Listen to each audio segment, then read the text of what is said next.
different legacy, and the legacy being the only player in NBA history to win a championship with 4 different teams. And this is kind of, he's playing on borrowed time, right? Like, it's like he's playing with some spare change here to be playing in seasons that have never been seen in the NBA, potentially lead a championship. That has to be something in the cap of LeBron James when you think about his legacy. There's no doubt.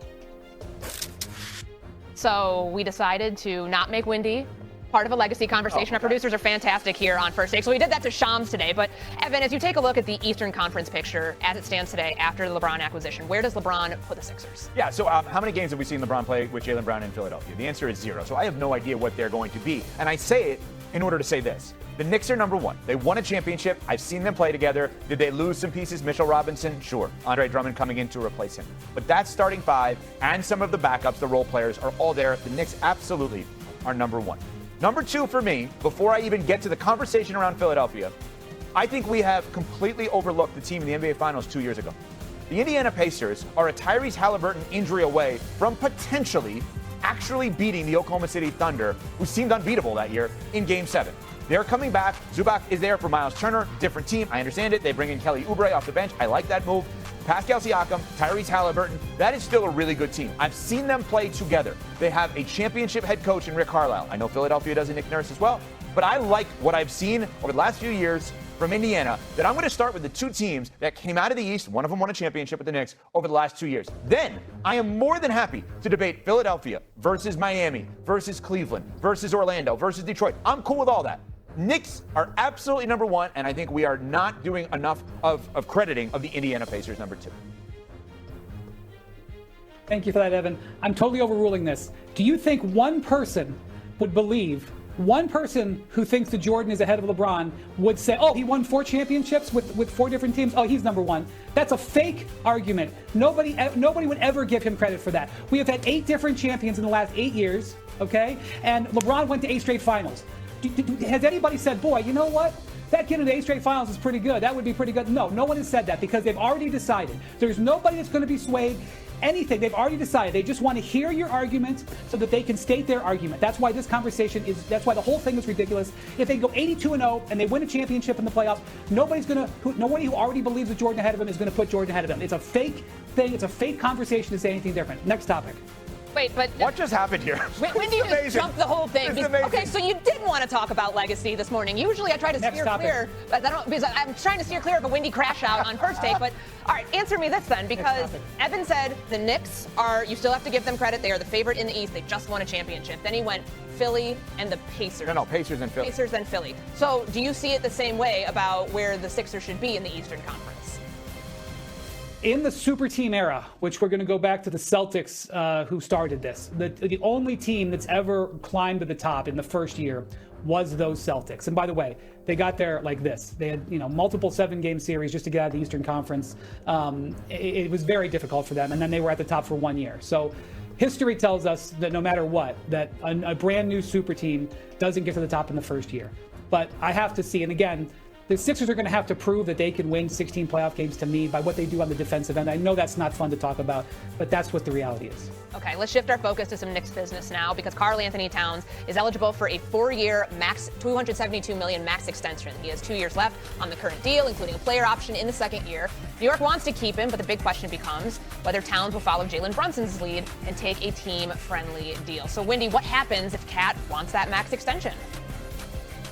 Yeah, I think this is low-key one of the most important things that's going to happen this summer is how the Knicks handle this Karl Towns situation. And unlike Steph Curry or Anthony Davis or some other guys, he's extension eligible now. They could do this deal today. They haven't done the deal, okay? So they don't have an agreement on it. And so, Cat is coming off of the highest achievement in his career. He was awesome in the playoffs. He could look at the Knicks with a straight face and say, I'm a max player, pay me.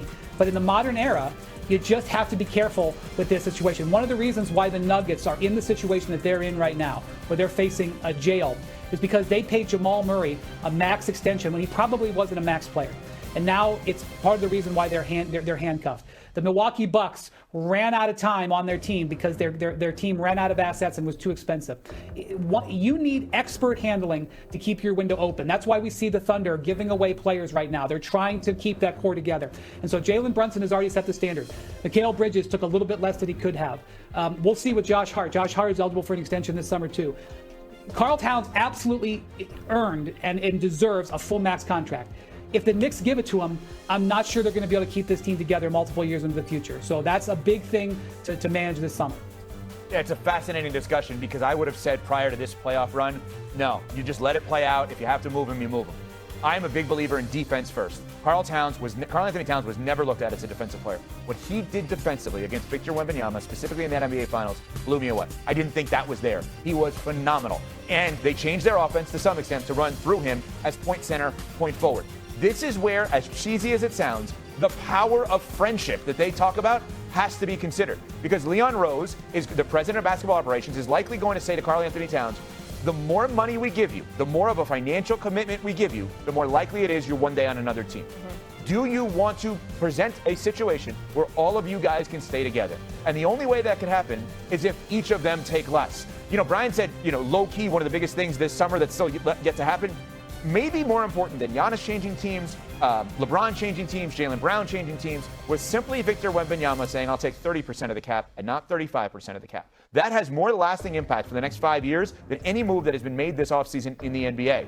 And so Karl Anthony Towns, to me, I think can do a similar thing where can he keep this team together for the long haul? All right, Wendy, you mentioned Nikola Jokic. We know that the Nuggets are projected as the only second apron team in the league, that obviously factoring in the Peyton Watson free agent acquisition this offseason. Should he be trusting Denver's vision? So this is a tough situation here. This is probably one of the biggest topics of the NBA that we're going to watch unfold throughout this upcoming season. In the history of the Nuggets franchise, dating back to 2002, when the luxury tax came into play, the Nuggets have paid about $52 or $53 million in luxury tax total. Their owner, Stan Kroenke, and their governor, Josh Kroenke, they've just been very fiscally responsible. By the way, the Kroenke family has won a Super Bowl, a Stanley Cup, an NBA championship, and they just, Arsenal, their Premier League team, just won their Premier League. They know how to operate sports teams, okay? And they are very cautious on spending. Right now, they are looking at a $68 million tax bill for this season. I'm going to say that again. They paid $53 million over the last 23 years, 53. This year, they're looking at 68. Do we believe they're actually going to pay $68 million this year?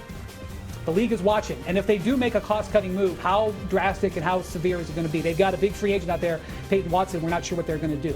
And so Nikola Jokic says, again, looking with a straight face, I'm not signing a contract extension this summer, but don't worry, I'll sign it next summer, and I'm going to do that so I can get one more year on the back end. I'm not in position to say that that's not true. Jokic has said multiple times on the record, I'm going to be a Nugget for life. But if you are the Nuggets and you're coming off of multiple seasons where you've advanced less and less, and now your salary is forcing you to keep, take the team sort of apart year to year, do you feel ultimate comfort about Jokic signing that extension next year? Maybe they do.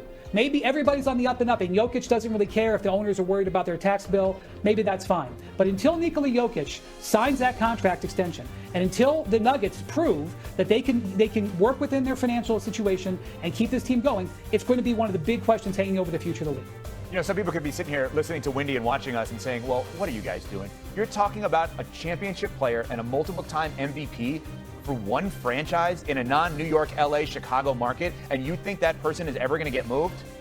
Why don't we have that same mentality towards Giannis? Same resume, not same player. How many times did we sit here and say, Giannis, I got to get out of there, right? He's a one-time champion, a multiple-time MVP, just like Jokic. And we had all of this energy towards they have to move on from Giannis. Giannis has to move on from them.